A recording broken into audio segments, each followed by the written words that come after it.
At di ko sukat akalain, Dun sa sukat pakakain, may kuhol at saka ramen. kakagulat yung pagkain. Sumambulat yung paghain. Sabay buhat mo na sa'kin. Pagkabuklat ko wala rin. May magubat mabuhangin. Shit! Multi!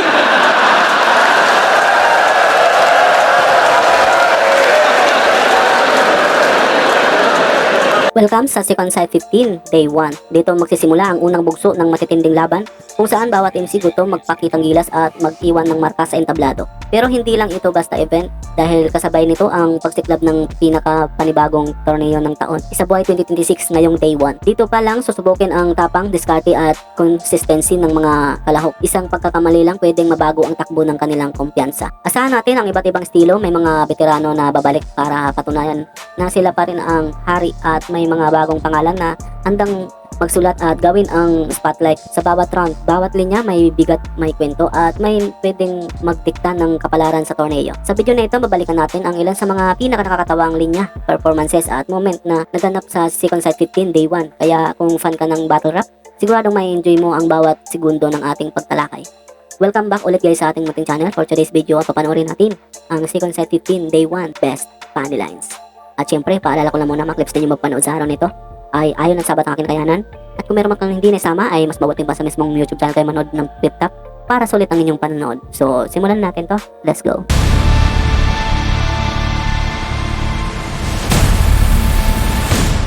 Ungas ka gago! Puro lang tugmang magarbo! Gago, wala kaming respeto sa mga rapper na hindi nagkakakaso! Hindi ka makabayan kung sa mga Bisaya, rasista ka. Ano yun? Mahal mo lang mga Tagalog? Ano tingin mo sa amin, taga Indonesia? Pagkaiba ating ugat, sasakit ang yung dibdib, parang nag-long drag ka ng lomboy. Mali ang yung pinagmulan, parang may tatay ka na tomboy. Madalas mo na hanapin yung Atlantis sa mga nasasabi mo? Pare, alam mo ba yung trabaho? Yun ang hanapin mo! Jobless bitch! Dahil sa akin, ang mga Tagalog at Bisaya nagkakaisa! Diba? Sa mga Tagalog, sabihin nyo, Senlok Pacquiao! Senlok Pacquiao! Sa mga Bisaya, sabihin nyo, Senlok Pacquiao! Ba't lumalaban ka pa pre? Pag si Unico kalaban, laging unang laban ng gabi.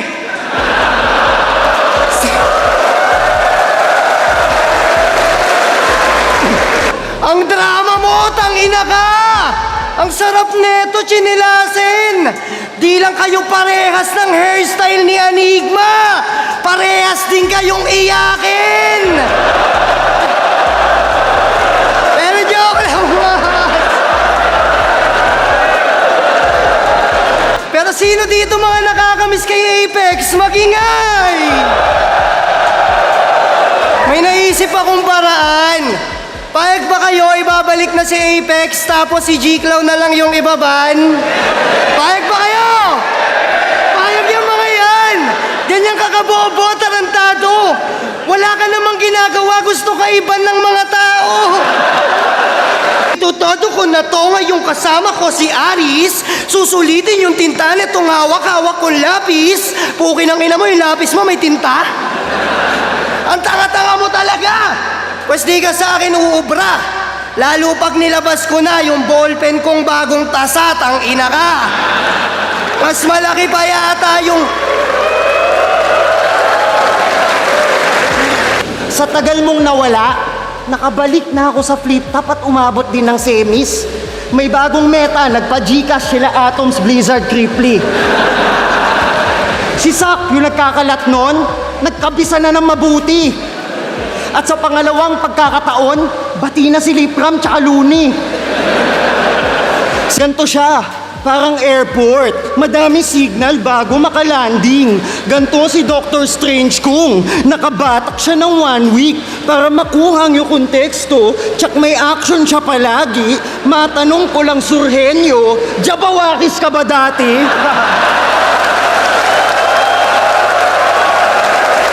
Pero malakas to magrebat. Yan ang di nyo nalalaman. Kaya nga mag-rebat kahit yung battle tapos na, tapos hindi siya yung kalaban. Kasi sabi niya kay Plasma, sabi niya kay J. King, sabi niya kay Harlem, puro sabi-sabi to. Tol, ultimo si Zenlook, sabi sa akin, pakisabi sa'yo nung pinagsasasabi mo. Kilala to, sa pandidistract ng MC. Yan kinagisnan mo, Stilo. Puta, panis sa'yo si Cripply. Live ka mag-reaction video. Kaya nung sinitato ni Saki, o di ba bigla ang nagpabibo. Sa turntable siya lumapit na siyang palaging nandirito. Pati yung bottle water kay Jonas, palaging meron yan dito. Diba? Ito na, Mandabalo kontra Harlem. Dalawang magkaibang mundo ang nagkakabanggaan sa entablado. Si Mandabalo kilala sa kanyang kakaibang humor at unpredictable na mga anggulo. Bigla kang matatawa tapos sabay suntok na malupit na bara. May sariling flavor na mahirap hulaan kaya laging exciting panoorin. Sa kabilang side naman, si Harlem naman malinis, direkta at may swagger na sa bawat delivery. Hindi siya kailangan magpa-komplikado. Yung confidence at clarity ng linya niya sapat na para magmarka sa crowd. Kapag nag-init si Harlem, tuloy-tuloy ang momentum. Kaya di mo ako mauulol kahit na alam ko malakas ka man trash talk. At di mo ako mapapaikot ng mga jokes mo kahit kamukha mo si Balmond. Nagpalit! Feeling importante, hindi naman importante. Kaya ka pinapakyu. Maliligo ka na lang kasi pati bigote mo, iyo pang sinashampoo. Siya si Harlem, isa sa mga MC'ng nauna dito. Kada laban niya inaabangan magretiro. Yo, way back 2010, wala pang 3GS. Meron ng Harlem na nakakainis. Pinapanood na kita dati, aaminin ko ngayon. Mga komento pa nga sa'yo, Harlem ang wak mo. Ako nag-comment nun. Real talk lang, tol. Real talk lang, tol. Nakilala ka lang sa flip top bilang bulol. Umaas na pang leon, di mo nga kayang mag-roar.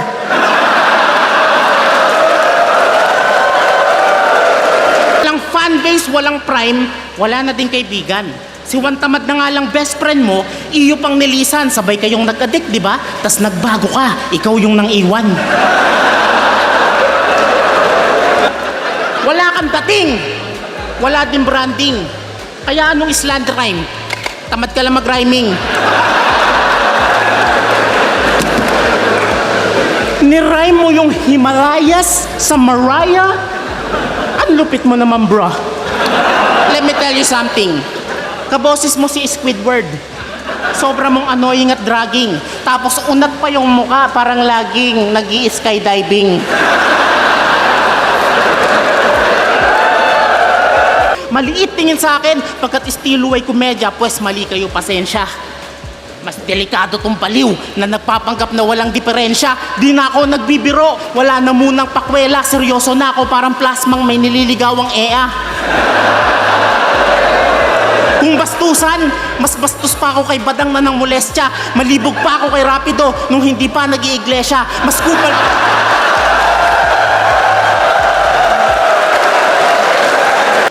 Dahil daw sa pagpapasugal ko, kaya naban si Apex. Lilinawin ko lang, unang-una, nung laban nila ni Goryeo, sa kanya ako nakataya. May dapat kang sabihin sa pagpapasugal ko, yun ay dapat magpasalamat ka na lang. Kasi sumugal ako sa kakayahan mo kahit mukha kang 2013 na boss atan. Tangina. Sumali tayo ng Family Feud. Naalala mo ba yon? Aminin mo man o hindi, ako dahilan ba't nanalo tayo doon. Eh paano? Sabog na sabog kayo. Kung ano-ano sinasagot nyo ni Mike Sweet.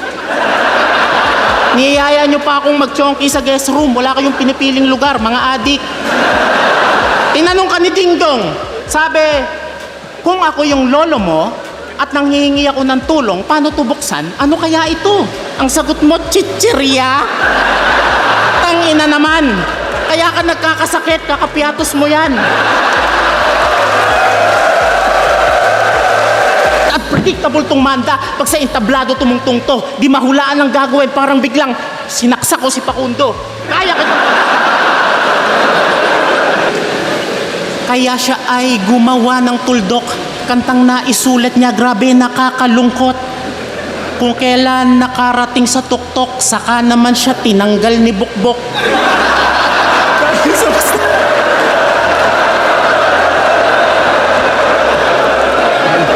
Ikaw nag-mentor kay Hep Abi, sabi mo sa kwento.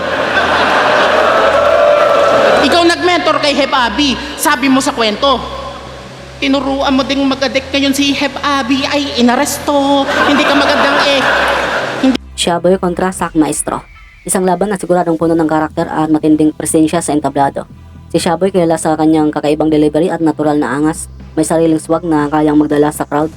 At kapag naka-timing siya, sunod-sunod ang reaction. Pero sa kabilang panig nandito si Sak Maestro, isa pinaka-respetadong pangalan pagdating sa technical na sulat at malalim na konsepto. Kilala sa kanyang poetic na estilo at layered na mga bara. Hindi lang basta pinapakinggan, iniintindi. Kapag pumasok si Sak sa kanyang zone, bawat linya may bigat at mensahe. Ang lakas, ang lakas. Ang lakas. Matigas na ba yan? Matigas na ba yan?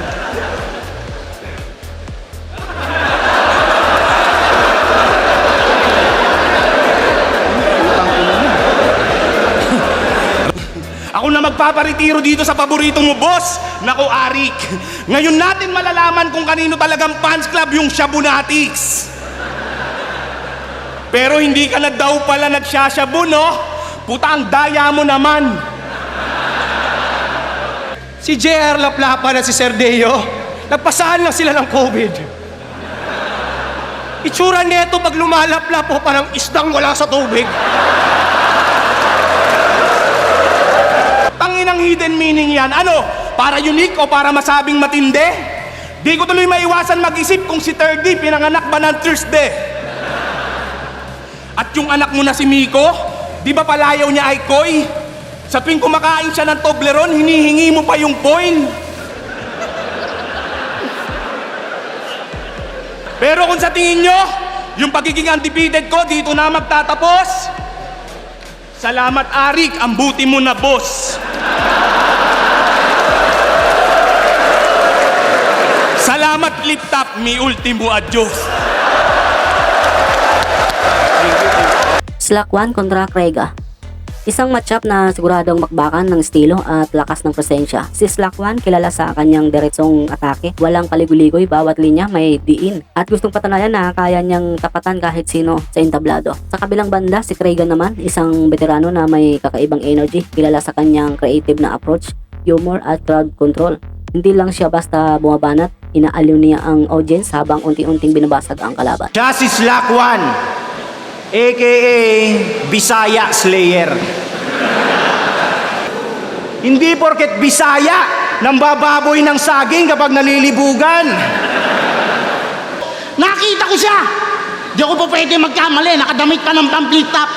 Alam mo ba kung ano sinabi? Ganto. Ako si Krega, ahon mahirap. Pukining ina mo! Underrated silent assassin! Ano?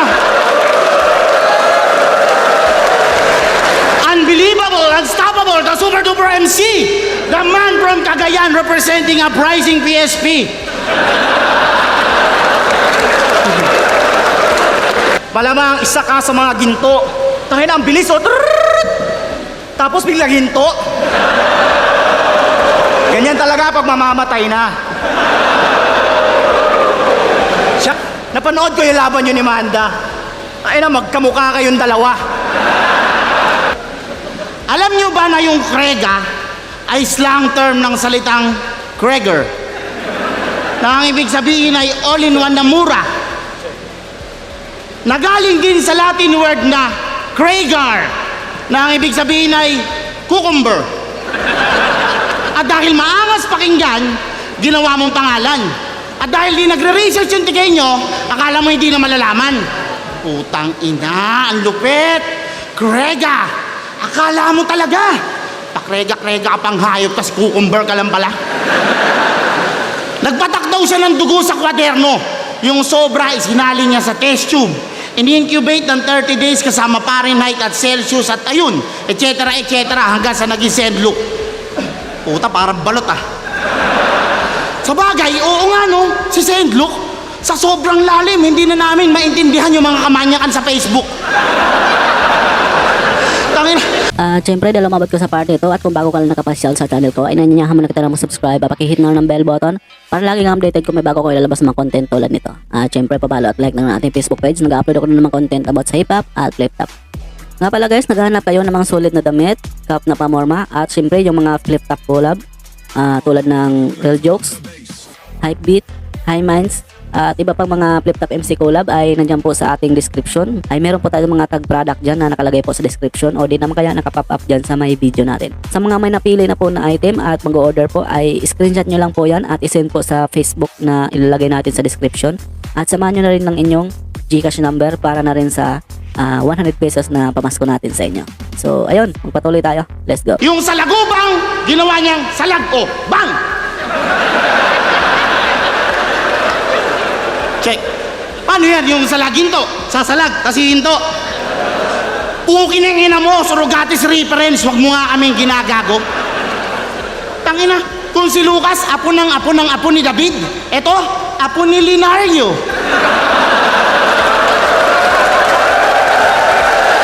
Apo ni Leonardo. Sino na naman siya? Yan na naman. Niyayabangan mo na naman ng mga gera yung Tagalog. Tangina mo, nakita ka nga namin eh. Minisil mo yung sasakyan, hindi sumabog. Ano, tangina mo, yayabangan mo ako na pumunta ng Mindanao para makita yung mga pinupugutan na nakakadire. Tangina mo, sa Las Piñas ka pumunta, makakakita ka ng pugot na ulo ng tite. Tangina, panalisa ito sa leeg. Talagang tagaktak yung dugo habang kinikilig si Plasma na ibagsak yung bungo. Bantay si Arik sa pinto. Baka may humabol pang iba. Si Treng papasok, may agima tol, 250 daw isa. Tapos, Jonas kontra kay MP3. Isang laban na siguradong salpukan ng dalawang magkaibang approach sa battle rap. Si Jonas kilala sa kanyang solid na presence at direct song banat. Walang paligoy-ligoy, bawat linya may diin at gusto agad tumama sa crowd. Sa kabilang banda, si MP3 kilala sa pagiging technical at malalim na sulat. Hindi siya nagmamadali, bawat bara niya may layer at konsepto at kailangang namnamin para mas maramdaman ang impact. Kamusta? Judge na tanga? Kilala mo ba kaharap mo ngayon? Isa sa respetadong hurado na matalino magdesisyon. Wala akong pakisagaling. Sa lupet, hindi ako dyan nagre-rate. Kasi ang judges na mahusay ay lumalagay sa safe. Ba't eto nilaban mo sa akin? Wala ka na bang ibang mahain? Eh kayang-kaya tong kawawain ang mga nagsasalitang pagkain. Hoy, saging ako. Huwag mo naman akong tsupain.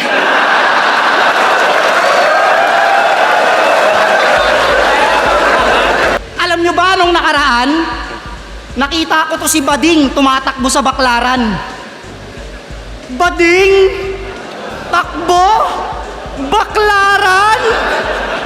We're gay. Ba't paano kung yung pagtsupa hindi niya naman sinasadya? Halimbawa sa MP3 lasing. Tapos sa Inidoro sumusuka siya ng malala. Tapos kino-comfort siya ng tropa niyang umiihi din sa baba. Eh yung tite malapit sa muka. Tapos nasubo niya ng bahagya. Yon ang sinasabi kong tsupa na hindi sinasadya. Walang pinipiling tite, kahit madumi, go lang. Paborito niyang isubo yung mga titing komang. Okay lang maging ganyan eh. Kaso yung kababuyan mo sobra. Biruin nyo yung tamod ng tao, hinahalo niya sa torta. Yung mga ganyang kahayupan, paano mo natitake? Lumalabas ka pa ng bahay, yung titi mo nakatape. Aswang ka pa raw, sabi ni Kripley. Kaya pala, lupit man laway. Tang inang tik-tik to, ang dinidilaan yung burat ng tatay.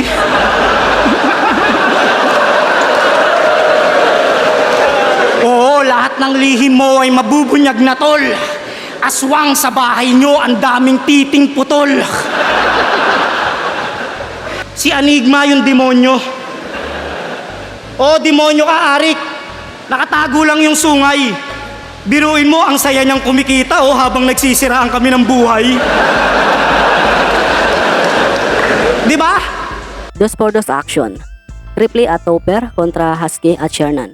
4 na MC, 2 koponan. Dito hindi lang individual skill ang labanan kundi chemistry, timing at kung gaano kasolid ang teamwork. Simulan natin sa kampo ni Ripley at Topper. Parehong may creativity at kakaibang approach kapag nag-click ang tandem nila. Pwedeng sunod-sunod ang setup, punchline at parang isang tuloy-tuloy na kwento. Kailangan lang niyang panatilihin ang coordination para hindi masayang ang momentum. Habang si Shernan at Husky naman ay kilala natin ito bilang komedyante. Kaya talagang pag sila na yung bumanat ay hindi talaga maiwasan ang tawanan ng bawat crowd dito sa entablado ng Flip Top. Tikim lang muna namin ang sarap bago bigyan ng tunay na extra service. Tangina nyo mga support. Kung umasta akala mo elegante. Boxer mo may butas tapos may drawing na elepante. Kasi yung vitiligo nakakamatay. Kaya pumapayat na tong rapper na astang goat. Nung nagpa-check up to, niresitahan ng eraser ng blackboard.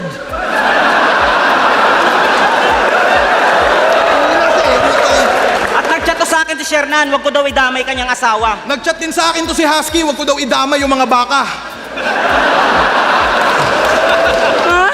Kahit na may key ka sa pangalan, Susi sa tagumpay, di mo naipon. Nakakatawang may key ka sa pangalan pero nakishare nan yung kitong.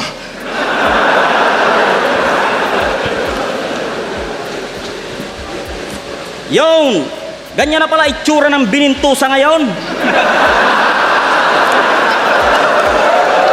May kapatid na bading na adik. Profession ba yon? Anyway, alam mo kung bakit pinagbarko ka ng magulang mo? Para malayo ka sa kanila. Ikaw alam mo kung bakit wala kang propesyon? Kasi putang ina ka. Whatever. Wala kang love life. Kaya sa barko, yung pusit na lang ang pinagdidiskitahan. Nung nakita niyang may papasok sa kusina, binalik sa ihawan.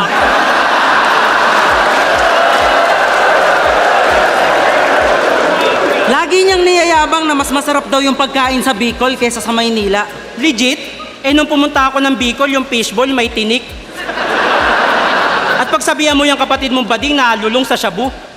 Giyang na giyang inaalok ng riband kahit kalbo. Kung ang Bisaya, minomolestya. Puno ng saging. Mga taga Bicol na tinitira. Dahon ng laing.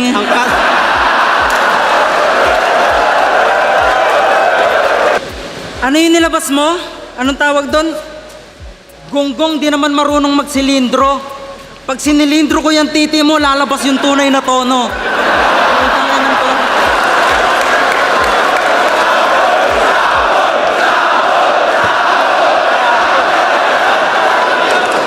Tsaka sabi niya sa isang reaction video niya, Ayaw ko talaga sa sugal kasi nakaka-distract. nice! 10 times! Sobra. Ba yung joga mo?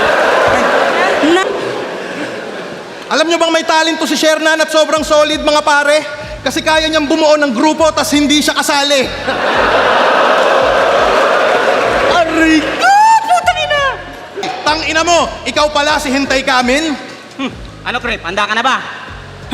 Kantutin na natin! Hawak kamay! Malabadang, yang tindig mo alanganin! Kaya eto! Damhin mo ang tigas ng TV namin!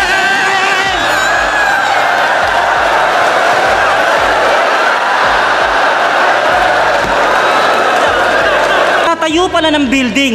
Itong isa sa Kalahok. Husky, yung gate na ginawa mo, puta, puro papasok.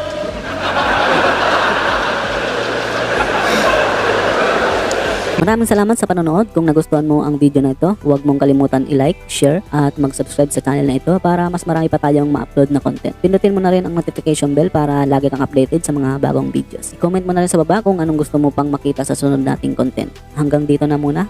This is Balitaan TV at kita-kits sa susunod na video. Maraming salamat. Peace out.